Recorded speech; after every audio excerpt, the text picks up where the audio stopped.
அர்த்தமுள்ள இந்து மதம். கவிஞர் கண்ணதாசனின் தத்துவ படைப்பு. அத்தியாயம் 7.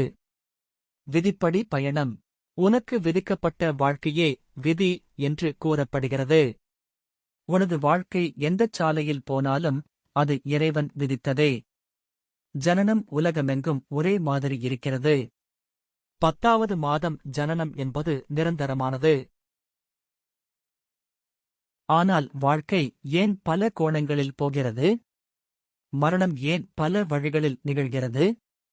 நீ கருப்பையில் இருக்கும்போது நீ போகப் போகிற பாதைகளும் சாகப் போகிற இடமும் நேரமும் உன் மண்டை ஓட்டுக்குள்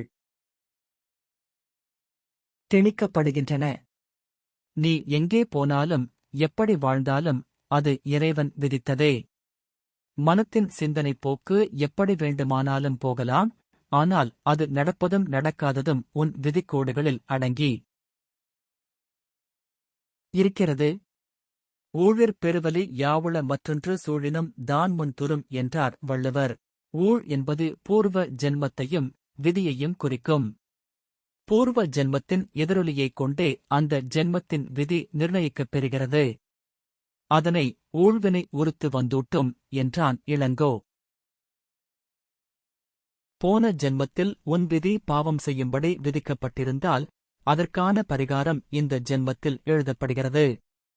ஆகவே விதியின் கோடுகள்தாம் உன்னை ஆட்சி செய்கின்றன என்பது இந்துக்களின் அசைக்க முடியாத நம்பிக்கை. நீ எண்ணியது நடந்தாலும் நடக்காவிட்டாலும் எண்ணாதது நடந்தாலும் யாவும் உன் விதிரேகைகளின் விளைவே. முயற்சி 1/4 பங்கு, விதியின் ஒத்துழைப்பு 3/4 பங்கு. எல்லாவற்றுக்கும் காலநேரம் வரவேண்டும் என்கிறார்களே இந்துக்கள். அதற்கு என்ன காரணம்? இன்ன காரியங்கள் உனக்கு இன்ன காலங்களில் நடக்கும் என்று விதிக்கப்பட்டிருக்கிறது, அவ்வளவுதான். நினைவுகளின் மயக்கத்தை விதி ஒழுங்குபடுத்துகிறது. 2வது உலக யுத்தத்தின் போது ஹிட்லருக்கு இருந்த வசதியும் ஆயுதப் பெருக்கமும் வேறு எந்த நாட்டிற்கும் இல்லை. ஒரே நாளில் போலந்தை பிடித்தான். வெறும் விரட்டலிலேயே செக்கோஸ்லாவாகியாவை பிடித்தான்.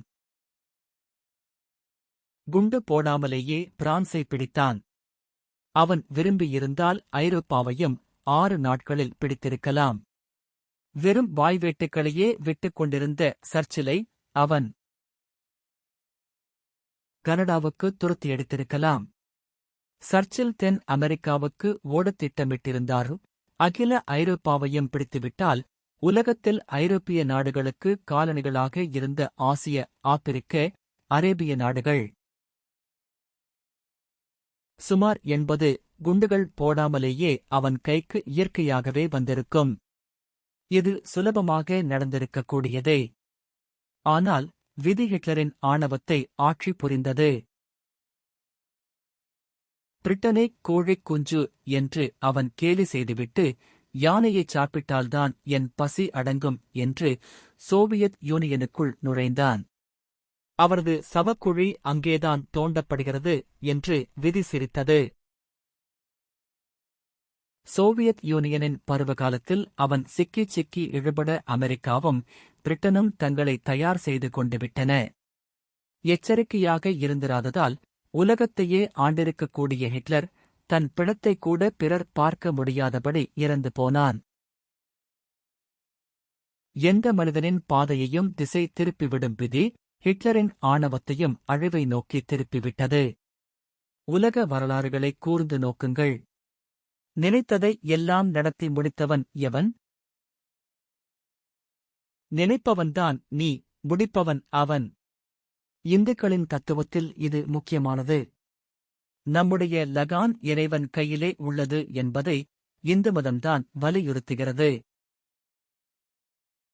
பிச்சைக்காரி ராணியான கதையும் ராஜா பிச்சைக்காரனான கதையும் அதிர்ஷ்டம் என்ற பெயரிலோ துரதிர்ஷ்டம் என்ற பெயரிலோ விதியின் பரிசளிப்பு. ஐயோ, எவ்வளவோ ஆசை வைத்திருந்தேனே, இப்படி ஆகிவிட்டதே என்று நீ பிரலாபித்து பயனில்லை. அப்படித்தான் ஆகும் என்று நீ ஜனிக்கும்போது எழுதப்பட்டிருக்கிறது. ராமனையும் விதி ஆண்டது, சீதையையும் விதி ஆண்டது. காமனையும் விதி ஆண்டது. ரதியையும் விதி ஆண்டது. சோழ நாட்டுக் கோவலனின் விதி மாதவியின் மயக்கத்திலே இருந்தது. கண்ணகியின் விதி மதுரையிலே இருந்தது. பாண்டியன் நெடுஞ்செழியன் விதி ஒரு காற்சிலம்பில் அடங்கியிருந்தது. அலெக்சாண்டரின் விதி பாபிலோனியாவில் முடிந்தது. ஜூலியஸ் சீசரின் விதி சொந்த நண்பனின் கையிலே அடங்கியிருந்தது. நெப்போலியனின் விதி அவரது பேராசையிலே அடங்கியிருந்தது. காந்திஜியின் விதி கோட்சேயின் கைத்துப்பாக்கியில் அடங்கியிருந்தது.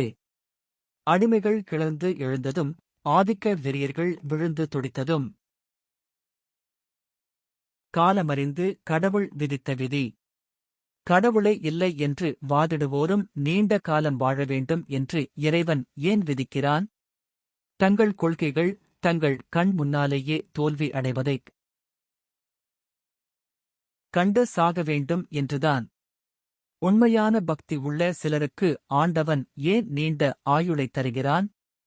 தாங்கள் பக்தி செலுத்தியது நியாயமே என்று அவர்களும் அவர்களை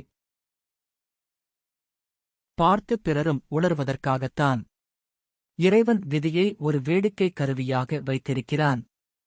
சக்தியும் சிவனும் பூமியில் பல வேடங்களில் பிறந்ததாக இந்து கதைகள் கூறுவது இறைவன் தானும் விதிக்கு ஆட்பட்டு அதன் சுவையை அனுபவிக்கிறான் என்பதைக் காட்டுவதற்காகத்தான். அந்தக் கதைகளை வெறும் கதைகளாக நோக்காமல் இறைவனின் தத்துவங்களாக நோக்கினால் மானிடத் தத்துவத்தை எப்படி இறைவன் வகுத்திருக்கிறான் என்பதை அறிய முடியும்.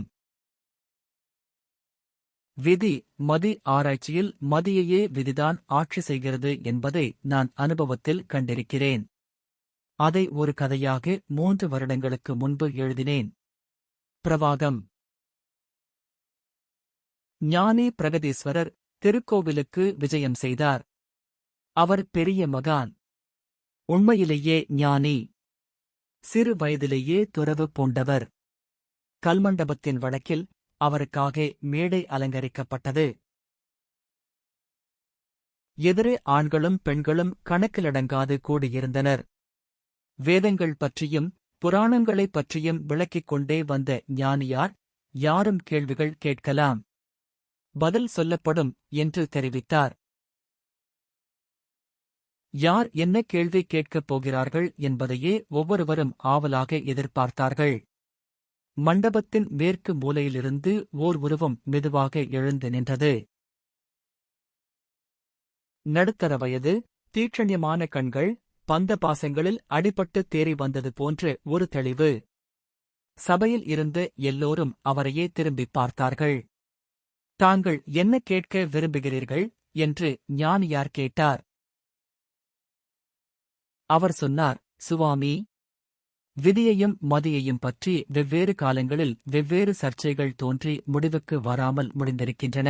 விதியை மதியால் வெல்லலாம் என்றும் மதியை விதி வென்றுவிடும் என்றும் 2 கருத்துகள் இன்னும் இருந்து கொண்டிருக்கின்றன. எது முடிவானதோ சாமிக்கு தெரிந்தால் சொல்லுங்கள். கேள்வி பிறந்ததும் ஞானியார் லேசாகச் சிரித்தார். மண்டபத்தில் இருந்து எல்லோரையும் பார்த்து, எல்லோரும் எழுந்து வெளியே செல்லுங்கள், நான் கூப்பிட்ட பிறகு வாருங்கள் என்றார். மண்டபம் காலியாயிற்று. 2 நிமிஷங்கள் கழித்து எல்லோரும் வாருங்கள் என்றழைத்தார். திபுதிபுவென்று எல்லோரும் ஓடிவந்து அமர்ந்தார்கள். ஞானியார் கேட்டார், குழந்தைகளே, இந்த மண்டபத்தில் உட்கார்ந்தவர்கள் வெளியே போய் மீண்டும் உள்ளே வந்திருக்கிறீர்கள். உங்களில் போன தடவை உட்கார்ந்த அதே இடத்தில் உட்கார்ந்திருப்பவர்கள் எத்தனை பேர்? எல்லோரும் விழித்தார்கள். 4-5 பேர் மட்டும் பழைய இடத்தில் அமர்ந்திருந்தார்கள். மற்ற எல்லோரும் இடம் மாறியிருந்தார்கள். கேள்வி கேட்டவரை பார்த்து ஞானியார் சொன்னார், பாருங்கள், இந்த சின்ன விஷயத்தில் கூட இவர்கள் மதிவேலை செய்யவில்லை. கொஞ்சம் நிதானமாக யோசித்தால் இவர்கள் மெதுவாக வந்து அவரவர் இடங்களில் அமர்ந்திருப்பார்கள். இவர்கள் மதியை மூடிய மேகம் எது? கேள்வியாளர் கேட்டார். இது அவர்கள் அறியாமையை குறிக்கும். இதை விதி என்று எப்படி சொல்கிறீர்கள்? ஞானியார் சொன்னார், அறியாமையே விதியின் கைப்பாவை.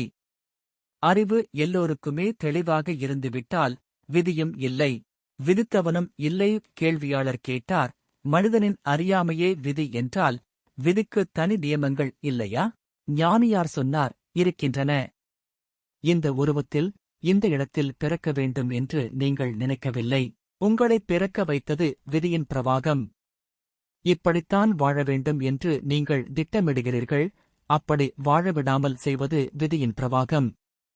இந்த பெண்தான் எனக்கு தேவை என்று முடிவு கட்டுகிறீர்கள், அவளைக் கிடைக்க விடாமல் செய்வது விதியின் பிரவாகம். எப்போது நீங்கள் நினைத்தது நடக்கவில்லையோ அப்போதே உங்கள் நினைவுக்கு மேல் இன்னொன்று இருக்கிறது என்று அர்த்தம்.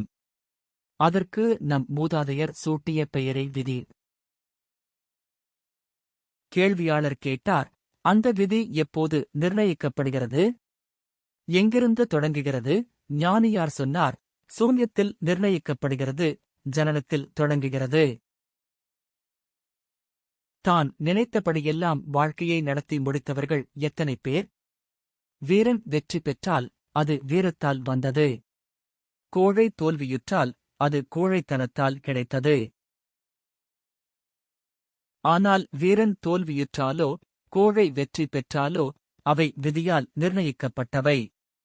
வரலாற்று நதியை தனிமனிதனின் சாகசங்கள் இழுத்துச் செல்வதில்லை, விதியையே அழைத்துச் சென்றிருக்கிறது. கோவலனை மதுரைக்கு அழைத்ததும் பொற்கொல்லனை சந்திக்க வைத்ததும் விதி. மாதர்களாலேயே ஆரம்பமான பிரெஞ்சு சாம்ராஜ்யம் மாதர்களாலேயே அழிவுற்றதற்கு காரணம் விதி. ஒன்று நடைபெற்ற பின்னால் கொஞ்சம் அப்படி செய்திருந்தால் நடந்திருக்காதே என்று மதி சிந்திக்கிறது. மதி ஏன் தாமதமாக சிந்திக்கிறது? விதி முந்திக் கொண்டு விட்டது. கேள்வியாளர் கேட்டார், அப்படியானால் மனிதனின் மதியால் ஆகக்கூடியது ஒன்றுமே இல்லையா? ஞானியார் சொன்னார், இருக்கிறது. பள்ளம் என்று தெரியும்போது அதில் விழாதே என்று எச்சரிப்பது மதி. அதை பள்ளம் என்று தெரிய வைத்தது விதி. விதி வாசலை திறந்து கொடுத்தால் மதி மாளிகைக்குள்ளே நுழைகிறது. விதி வாசலை மூடிவிட்டால் மதி அதிலே மோதிக்கொண்டு வேதனை அடைகிறது. விதி என்னும் மூலத்திலிருந்து முளைத்த கிளையே மதி.